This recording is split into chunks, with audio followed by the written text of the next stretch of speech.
अब हम लोग सीखेंगे जो आपकी हड्डियां हैं उनका कार्य क्या है, मुख्य कार्य क्या है। देखिए, मुख्य कार्य में हमने पहले ही चर्चा किया था कि आपकी हड्डियां जो होती हैं आकार और समर्थन, मतलब आपके भार को सहन करती हैं। इसका मतलब ये है कि आप में जो आकार है, किसी भी सजीव में जो आकार होता है वो किसके कारण होता है? इन्हीं बोन के कारण होता है, हड्डियों के कारण होता है। शरीर को एक निश्चित ढांचा और मजबूती प्रदान करता है कौन? आपकी ये बोन करती हैं, हड्डियां करती हैं। दूसरा, गति, मूवमेंट, मांसपेशियों के साथ मिलकर ये हड्डियां क्या करती हैं? आपके शरीर में मूवमेंट, गति लाती हैं। इसी की वजह से आप भाग सकते हैं, दौड़ सकते हैं या किसी चीज को पकड़ सकते हैं, झुक सकते हैं और भी बहुत सारे कार्य आप करते हैं। उसमें सबसे बड़ा जो योगदान होता है आपके शरीर में पाए जाने वाले बोन का होता है। इसके अलावा अंगों की सुरक्षा, अगर अंगों की सुरक्षा की बात किया जाए, महत्वपूर्ण कोमल जो अंग होते हैं जैसे मस्तिष्क, हृदय, फेफड़े, इन सब चीजों को सुरक्षा कौन करता है? हड्डियां। अगर हड्डियां नहीं होती तो ये इतने नाजुक होते हैं, इतने कोमल होते हैं कि बाहरी आघात जैसे लगता वैसे ही ये क्या हो जाते? खराब हो जाते। तो इनकी सुरक्षा के लिए इनके पास कौन होता है? इनको बचाने के लिए हड्डियां होती हैं। इसके अलावा खनिज भंडारण और रक्त निर्माण, खनिज भंडारण और रक्त निर्माण, अभी आपको मैंने बताया कि आपकी हड्डियों का निर्माण जो होता है वो कैल्शियम और फास्फोरस से होता है। ठीक है, कैल्शियम और फास्फोरस से होता है। तो जो कैल्शियम होता है, कैल्शियम और फास्फोरस इसमें भंडारित रहती हैं। इसके अलावा इसमें ब्लड का निर्माण होता है। ब्लड का निर्माण मतलब अस्थियों का जो अस्थि मज्जा होता है, बोन मैरो होता है उसके अंदर, उसमें किसका निर्माण होता है? ब्लड का निर्माण होता है। ब्लड का निर्माण होता है। अगर इसकी निर्माण की बात किया जाए, हड्डियों का निर्माण कैसे हुआ है, उपास्थि के निर्माण कैसे हुआ है, तो इस पे अगर बात किया जाए तो प्रकृति जो है कठोर और अनन्य है।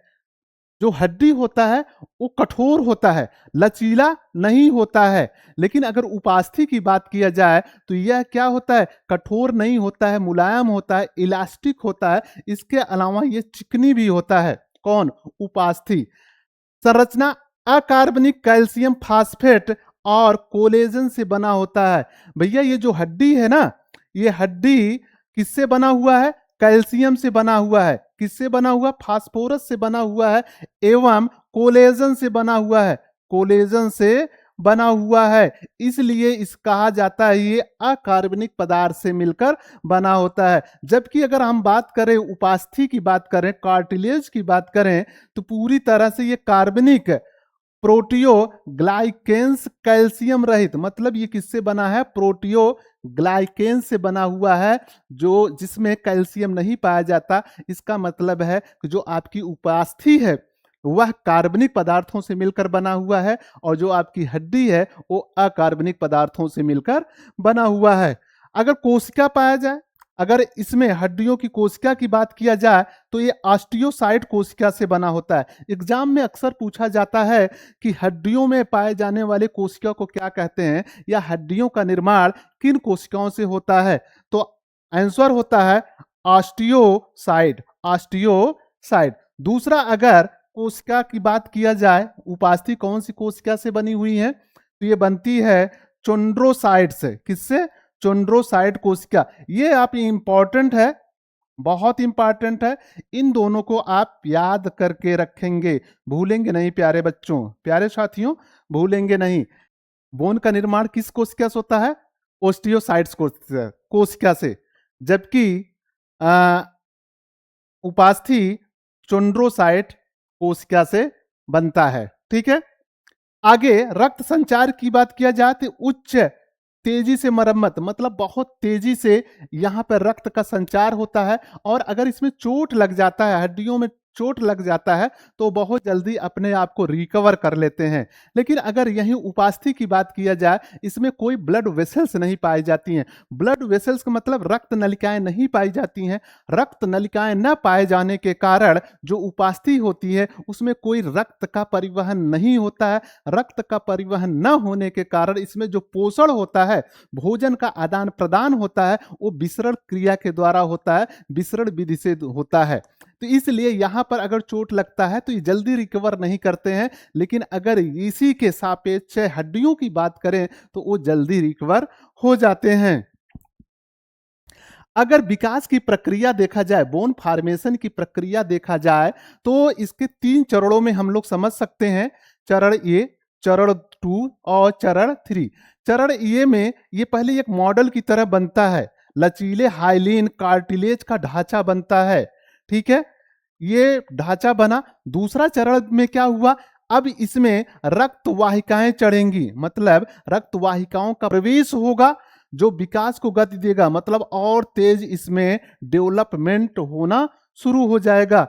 तीसरा जो चरण है, अब क्या हो रहा, उपास्थि धीरे धीरे कठोर होंगी और अस्थि की ऊतक में बदल जाएंगी। वही उपास्थि क्या होंगी, धीरे धीरे कठोर होंगी और किस में बदल जाएंगी, अस्थि में बदल जाएंगी। तो ये विकास की प्रक्रिया में हमने देखा कि बोन का फॉर्मेशन, मतलब बोन का फॉर्मेशन कैसे हुआ। हड्डियां लंबाई और चौड़ाई दोनों में बढ़ती हैं, हड्डियां लंबाई और चौड़ाई दोनों में बढ़ती हैं। जबकि अगर बात किया जाए उपास्थि की तो ये एक दिशा यूनिडायरेक्शनल केवल बढ़ता है, मतलब दोनों तरफ नहीं बढ़ता है। सुरक्षा की बात किया जाए, अगर हड्डियों का सुरक्षा की बात किया जाए तो कुल हड्डियां, जैसे अच्छी कंकाल तंत्र की बात किया जाए, यहां पे अब बात करते हैं, यहाँ पे अब बात हम लोग करते हैं विस्तृत अच्छी कंकाल तंत्र। इसके पहले भी हम लोग चर्चा कर चुके हैं। अच्छी कंकाल तंत्र में टोटल नंबर ऑफ जो बोन होता है वो 80 होता है, लेकिन यहाँ थोड़ा से और विस्तृत हम लोग बात करेंगे। जो आपको ये दिखाई दे रहा है, सफेद संरचना दिखाई दे रहा है, ये सफेद संरचना, इसमें जितने भी बोन हैं उन्हें हम लोग क्या कहते हैं, अच्छी कंकाल। अच्छी कंकाल मतलब एक्सियल स्केलेटन कहते हैं, एक्सियल स्केलेटन कहते हैं। इसका प्राथमिक कार्य क्या है, शरीर के सबसे महत्वपूर्ण और नाजुक अंगों की रक्षा करना। ये क्या करता है, शरीर के जो सबसे महत्वपूर्ण और नाजुक अंग है उनकी रक्षा करता है। कौन करता है, एक्सियल स्केलेटन, मतलब अच्छी कंकाल करता है। जैसे मस्तिष्क की सुरक्षा, वच्छी पिंजरा। वच्छी पिंजरा में कौन आता है, जो आपका ये वच्छी पिंजरा है भैया, यही वच्छी पिंजरा है, ठीक है। वच्छी पिंजरा हृदय और फेफड़ों की सुरक्षा करता है। स्कल जो खोपड़ी बनता है वो मस्तिष्क का सुरक्षा करता है, और जो वच्छी पिंजरा बनता है वो किसकी सुरक्षा करता है, आपके हृदय की सुरक्षा करता है, आपकी फेफड़ों की सुरक्षा करता है। कशेरुक स्तंभ, स्पाइन, रीढ़ की हड्डी की सुरक्षा और शरीर वजन संभालता है। कौन, जो आपका बैकबोन होता है, रीढ़ की हड्डी होती है, वो क्या करता है, वो रीढ़ की हड्डी की सुरक्षा और शरीर के वजन को ये संभालता है। अब हम लोग बात करेंगे स्कल की, खोपड़ी की बात करेंगे। ये आपको दिख भी रहा होगा, ये संरचना दिख रहा है कि क्या है, खोपड़ी है भैया। ये तेलिया मसान वाला खोपड़ी नहीं है। जो अवघड़ लोग होते हैं, अवघड़ लोग होते हैं, मैंने सुना है, देखा तो नहीं है, मैंने सुना है बहुत सारे अवघड़ लोग क्या करते हैं, इसमें ही खाना और पानी पीते हैं, खोपड़ी में और कुछ जादू टोना ऐसी कुछ चीजें करते हैं जो मेरे समझ से परे है। आप लोग भी इस पे बहुत ज्यादा विश्वास नहीं करिएगा। कपाल की बात किया जाए, इसके पहले मैंने आपको बताया है, समझा चुका हूं कि जो आपका ये स्कल होता है, पूरा खोपड़ी होता है, पूरे खोपड़ी में मैंने बताया है कि हड्डियों की जो संख्या होती है वो 29 होती है, 29 होती है, 29 होती है। अब यहां पर जो आपका ये वाला पोर्शन दिखाई दे रहा है, ये वाला पोर्शन दिखाई दे रहा है, इसको हम लोग कहते हैं क्रैनियम, कपाल कहते हैं। क्या कहते हैं, कपाल कहते हैं। और कपाल में जो हड्डियों की संख्या होती है वो कितना होता है, 8 होता है। कितना होता है, 8 होता है, ठीक है। हड्डियां मस्तिष्क को सुरक्षित रखने, ये क्या कर रहे हैं, मस्तिष्क को सुरक्षित रख रहे हैं और बाहरी कठोर आवरण बना रहे हैं, बाहरी कठोर आवरण बना रहे हैं। इसके अलावा अब हम लोग बात करते हैं इस वाले पोर्शन की, तो इसे हम लोग कहते हैं चेहरे की हड्डियां, फेस बोन। फेस बोन कहते हैं। और फेस बोन में टोटल जो संख्या होता है वो संख्या है 14, 14। कितना, 14 होता है। फेस बोन में हड्डियों की संख्या कितनी होती है? 14 होती है। इसीलिए आप लोग कुछ ज़्यादा ही मुस्कुराया कीजिए, क्योंकि जब आप मुस्कुराते हैं, मुस्कुराएँगे तो 14 बोन काम करेंगी, 14 बोन काम करेंगी। तीसरा, अचल संधियाँ, जबड़े की छोड़कर खोपड़ी की सभी हड्डियां इस्यूचर नामक अचल जोड़ों द्वारा मजबूती से जुड़ी रहती हैं। भैया अगर यहाँ पर आपसे पूछा जाए कि ये चल है कि अचल है, तो खोपड़ी में जो हड्डियां एक दूसरे से जुड़ी रहती हैं वो अचल होती हैं, मतलब वो मूवमेंट नहीं करती हैं। जैसे अब हम लोगों हाथ में देखिए, जो हड्डियां एक दूसरे से जहां से जुड़ी हैं वहां से हम लोग क्या कर सकते हैं? बेंड कर सकते हैं, मोड़ सकते हैं।